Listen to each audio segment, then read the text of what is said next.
Vamos conhecer agora a nossa segunda estrutura de repetição. Vamos falar nessa aula sobre loop while.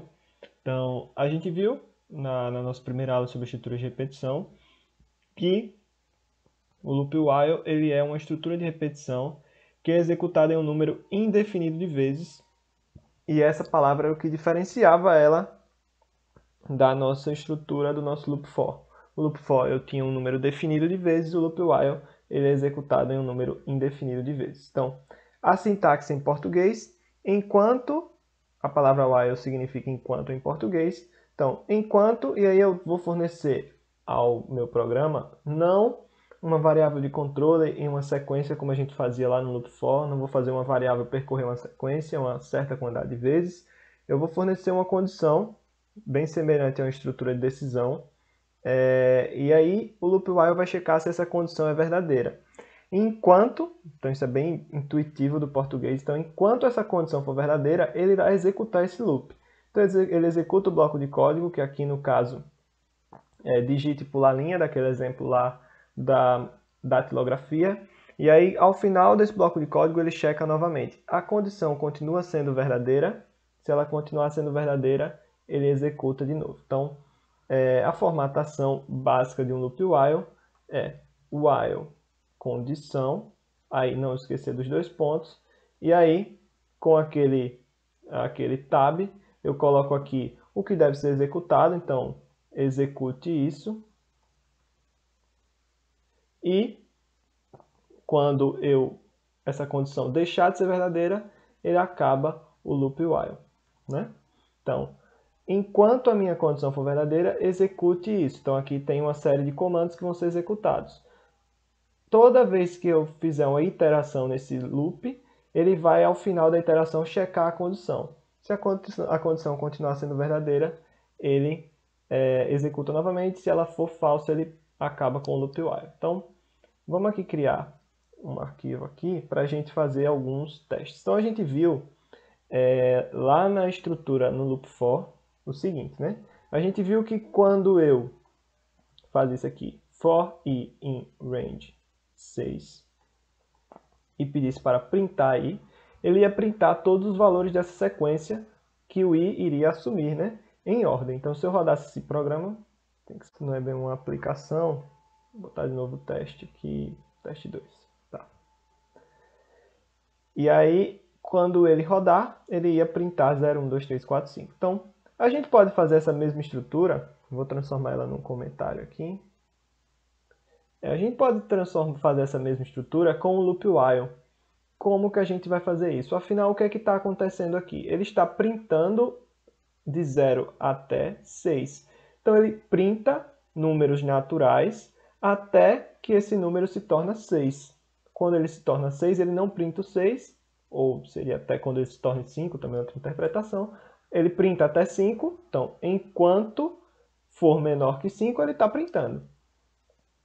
Então, a gente pode substituir essa notação e utilizar um loop while para fazer isso. Então, para isso, a gente precisa criar uma variável de controle que vai aparecer várias vezes, algumas vezes não vai, algumas vezes vai, que é uma variável contadora, que ela vai auxiliar o nosso loop while para contar o número de execuções que ele está fazendo quando for necessário que isso aconteça. Então, geralmente a gente atribui a ela o valor 0 do lado de fora, afinal eu não comecei a contagem. E aí, o que é que a gente vai fazer? A gente vai fazer while, você vê quando eu digito, já fica com aquela corzinha laranja. Então, enquanto o meu contador for menor que 6, não é isso? Eu printo o valor da variável contadora. E aí, depois que eu printar, eu incremento essa variável, eu somo a ela 1, né? Isso aqui, vocês lembram, é a mesma coisa que contador recebe contador mais 1, né? Só para revisar. Isso aqui é a mesma coisa, né? Que essa notação só é mais simplificada. Então, o que é que ele vai fazer? O contador recebe 0, aí, while contador menor que 6. Então, ele vai executar isso aqui, printar o contador, que é 0, e aí depois o contador vai receber mais 1. Então, ele vai virar 1. E aí eu vou voltar aqui, e aí ele vai testar. Olha, essa condição ainda é verdadeira? É, porque o contador é 1, que é menor que 6. E ele vai executar de novo. Até que aqui vai se tornar 5, quando eu vier para cá, ele vai testar, ainda vai dar verdadeiro, ele vai printar o 5, e aí ele vai somar mais 1, vai ficar 6. E aí quando ele chegar aqui, isso aqui vai ser 6. 6 é menor que 6? Não, falso. Quando isso aqui se tornou falso, ele acaba com o loop while, e aí eu acabo a minha execução. Vamos rodar para ver o que acontece? E aí você vê que ele vai printar a mesma coisa, né? 0, 1, 2, 3, 4, 5. Então, essa estrutura aqui, ela é semelhante a esse for loop. Então, para a gente entender aqui que ele tem funcionamentos até um pouco semelhantes. Mas a gente vai ver, claro, existem diferenças de aplicação, porque isso aqui funciona também como, de certo modo, uma estrutura de decisão, já que ele inclui uma condição. Por exemplo, se eu dissesse aqui, enquanto o contador for menor que menos 1, por exemplo, eu já atribuí aqui fora o contador igual a 0, o contador recebendo 0. Então, essa condição aqui nunca vai ser verdadeira. Então, se eu rodar esse programa, ele não vai fazer nada, né? Porque ele nem vai entrar no loop while. Então, ele funcionou meio como uma estrutura de decisão. Então, ele não passa a testar essa condição só depois que ele já executou. Ele já testa para entrar no loop while. Então, essa condição é tanto um teste para ver se ele continua a execução, como um teste para se ele deve executar o loop while. Então, ele funciona também como meio com a estrutura de decisão, né? Então, ele decide, eu devo executar esse loop while? Então, isso que acontece. Bom, eu poderia também ter feito sem querer alguma coisa e colocado enquanto o contador for maior que 0. Maior ou igual a 0, vamos botar assim. E aí, essa condição vai ser sempre satisfeita, porque o meu contador é 0, ele vai estar recebendo 1, e aí ele sempre vai... a condição nunca vai ser falsa. Então aí a gente vai entrar no que a gente chamou de loop infinito, não foi naquela nossa aula teórica. E isso aqui é o que eu tenho que ter muito cuidado com essa condição, para que o meu programa não entre em loop infinito. Se eu executar isso aqui, vai dar uma treta aqui. Ele vai sair printando 0, 1, 2, 3, 4, 5, 6, 7, 8, para sempre e não vai parar de printar números. Tem uma hora que vai dar ruim, né? Então, cuidado também com essa condição. Então aqui originalmente é contador menor que 6, né? Como a gente tratou isso. Tranquilo. Então, essa condição pode ser condição com uma expressão lógica, pode ter um AND, pode ter um OR, pode ter o que quiser. Funciona basicamente como uma estrutura de decisão para a gente colocar uma condição aqui. Então, isso a gente já está craque, a gente já viu lá na nossa aula de estrutura de decisão. Então, beleza. Vamos aplicar aqui. Bom, esse exemplo é o seguinte. Nós queremos obter números naturais que sejam produtos de 3 números consecutivos. Exemplo, a gente vai dizer que esses números são números chamados procurados. Então, o 120 é um número procurado, pois ele é resultado de uma multiplicação 4 vezes 5 vezes 6, que é igual a 120, né? Então, eu vou receber do meu programa um inteiro não negativo, n, e eu vou verificar se n é um número procurado, ou seja, se n é um produto de 3 números consecutivos. Ok, o que é que o meu programa deve fazer? Então vamos supor que eu fosse testar se 40 é ou não é um número procurado. Então eu vou inserir no meu programa o número 40, e aí eu estou fazendo a seguinte pergunta para o Python. 40 é um número procurado? O que é que o meu programa deve fazer? Eu penso o seguinte, ele deve testar todas as possíveis combinações de produtos de 3 números consecutivos, até um certo ponto, né? E que ponto é esse? Então, eu vou primeiro dizer para ele, teste 1 vezes 2 vezes 3, que dá 6. Beleza, 6 ainda é menor que 40, então há uma possibilidade de se eu fizer 2 vezes 3 vezes 4, que é a próxima combinação de números consecutivos, de ser 40, né? Mas não é, isso aqui é 24, mas ainda é menor que 40. Se é menor que 40, ainda há uma possibilidade de 3 vezes 4 vezes 5 ser igual a 40. Mais 3 vezes 4 é 12, vezes 5, 60. Agora, já é maior que 40. Se é maior que 40, obviamente, se eu pegar 4 vezes 5 vezes 6, não vai ser 40. Então, aqui eu quebraria o meu programa. Eu diria, pare, né? Pare, porque não tem mais como 40 ser o número procurado. Então, tá vendo aqui que eu vou testar um valor de... Eu vou testar o meu programa, fazer ele executar essas multiplicações enquanto o resultado delas não forem maiores que 40. Quando for maior que 40, lascou, papai. Com certeza ele não é um número procurado. Então, viram que no meio da minha explicação eu falei uma palavra enquanto. Enquanto, lembra? While, né? While loop. Então, se a gente testasse, por exemplo, 120 agora. 120 é um número procurado. Aí o que é que o meu programa vai fazer? 1 vezes 2 vezes 3, que é igual a 6. Ele vai testar isso aqui, né? 1 vezes 2 vezes 3, 2 vezes 3 vezes 4, 24, 60. Só que aqui ainda há a possibilidade dele ser um número procurado com 4 vezes 5 vezes 6. Deu 120, né? Então, fechou, ele é um número procurado. Então, enquanto isso aqui for menor, ou enquanto isso aqui for menor, né, do que o valor que eu estou procurando, ele executa. Nesse caso aqui, ele é igual ao valor que eu estou executando, o valor que eu estou procurando, né? Então, eu não posso colocar no meu while um menor ou igual, ele tem que ser menor. Porque como isso aqui deu o número que eu estou procurando, a condição vai dar false e aí fechou, mas ele é um número procurado, né? Beleza, mas aqui ele também deve parar, porque eu encontrei, né? Então não faz sentido eu continuar testando. Tá, então vamos escrever. Primeiro eu recebo o número n, que é um inteiro, input. Insira um inteiro não negativo.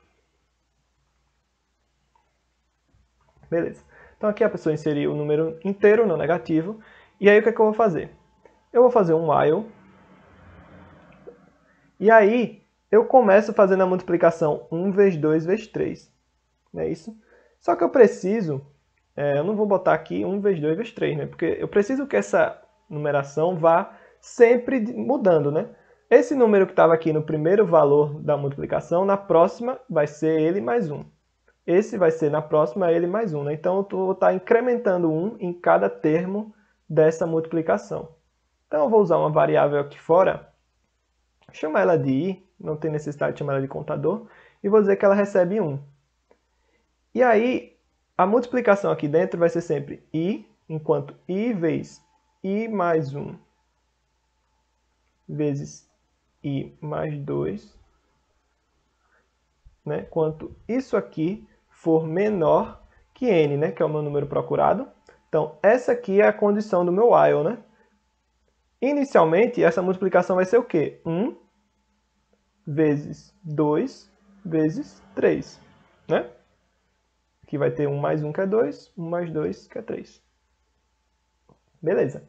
E aí, enquanto isso aqui for isso aqui, eu vou executar, né? Eu vou estar executando o meu loop while. Só que, aí que tá. Eu tenho que fazer esse i ser incrementado em 1. Porque aí no próximo loop, esse i vai passar a ser 2, porque eu vou incrementar ele em 1. Aqui vai passar a ser 3 e aqui vai passar a ser 4, né? Bom, então existem duas possibilidades para isso aqui. Então, ele vai executar isso aqui, e aí uma hora ele vai quebrar. Ele só vai parar isso aqui em duas possibilidades. Ou se ele ultrapassou o número n, que é esse primeiro caso, ou se ele bateu certinho no número n. Porque enquanto ele estiver dando resultados menores, ele vai executar isso aqui, incrementando o i mais 1 e executando essa multiplicação. Então, beleza. Depois que eu sair desse loop while, se eu sair dele, é porque ocorreu um desses dois casos. E aí eu vou usar uma estrutura condicional. E eu vou testar o seguinte. O valor dessa multiplicação agora com o valor dessa variável i, que ela está agora.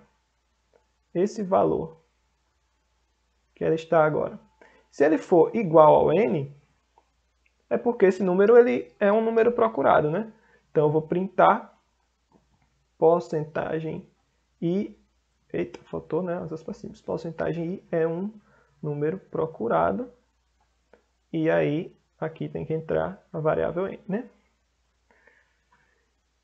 No resto dos casos, que é o else, eu vou printar porcentagem i não é o número procurado. Qual é o resto dos casos? O resto dos casos, se não for igual ao número que eu inseri, é porque ele passou, né? Se ele saiu do loop while, é porque ele ultrapassou esse número, né?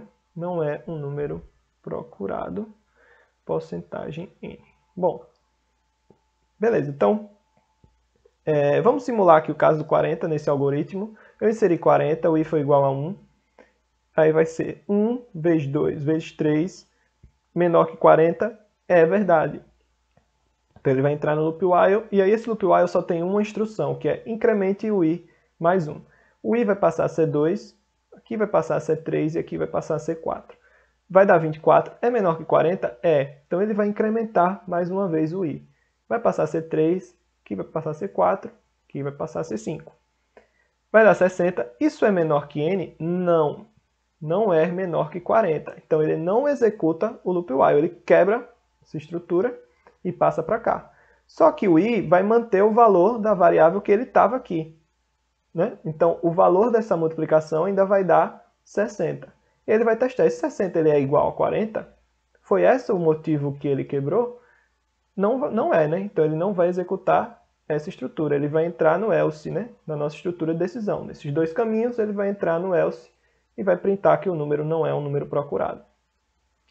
Vamos executar para ver se dá certo. Salvar aqui, essa é a nossa aplicação, aplicacal 15, número procurado. Beleza, então, insira um número inteiro não negativo, né? Vamos inserir o 40. Então, 40 não é um número procurado, como a gente já sabia. Vamos rodar de novo. Vamos inserir o 120. 120 é um número procurado, como a gente já sabia. Bom, 5 vezes 6 vezes 7 dá 210, né? Então, 210 é um número procurado? É um número procurado, né? Porque ele é 5 vezes 6 vezes 7. 6, que a gente sabe que é um número procurado. 6 é um número procurado? É um número procurado, ele é 1 vezes 2 vezes 3. Então, tudo certo, né? Então, funcionou legal. Bom, para finalizar, vamos usar o loop while para fazer um seguinte trabalho aqui. A gente viu que aqui eu devo inserir um número inteiro não negativo, não é isso? Se eu inserir um número negativo, isso aqui tudo vai dar errado, né? Então, eu preciso colocar aqui depois, para proteger o meu programa de entradas inválidas, um seguinte if. Se o n for um número negativo, ou seja, for menor que 0, o que vai acontecer? Eu devo printar na tela entrada inválida, né? Tente novamente, né? Beleza. Só que aí, o que acontece? Vamos rodar esse programa assim. Se eu rodar o meu programa assim e inserir aqui menos 4, ele vai dizer entrada inválida e vai continuar executando tudo. Porque isso aqui tudo tem que estar dentro de um else, né? Que é o resto dos casos, que é o caso... O resto dos casos é o caso onde o n é positivo, né?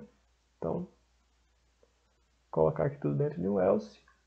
E agora sim, eu vou executar com menos 4 e ele vai dar entrada inválida, tente novamente. Só que ele quebra o programa, ele não pede para eu tentar realmente novamente. O tentar novamente é executar o programa novamente. Vamos supor que o que eu quero fazer com que ele avise que deu entrada inválida e peça novamente esse número inteiro, só que sem quebrar a execução do programa, ele realmente já peça. Então eu posso substituir esse if, como eu falei lá antes, né? Eu falei que o while era tanto uma estrutura de repetição como uma decisão também, né? Eu posso substituir esse if por while e tirar esse else, né, daqui, quebrar toda essa tabulação aqui, para voltar ao normal.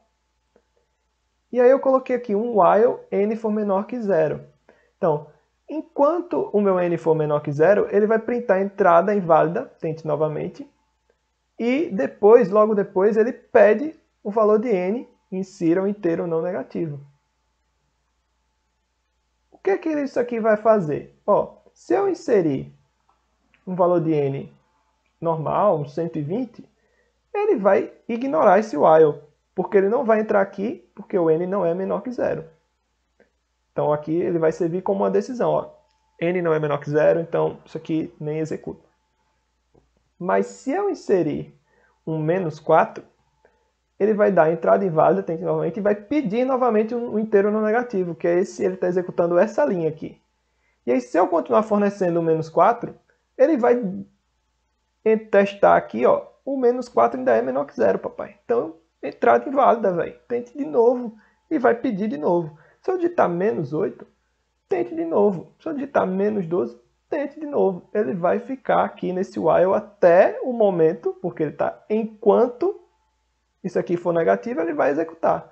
Até o momento que eu inserir um número positivo e ele aceite. Então, a gente pode usar o while aqui como essa estrutura de proteção de erro do meu programa, né? Isso aqui não é o ideal, existem estruturas para evitar esses erros, mas para o que a gente está tendo como conhecimento aqui nessa parte básica do Python, isso aqui serve para proteger o nosso programa de entradas inválidas. E proteger contra a quebra desse programa, que é o principal, beleza? Massa. Então, na próxima aula a gente vai aprofundar um pouquinho mais nesse loop while e vamos falar também sobre os nested loops while.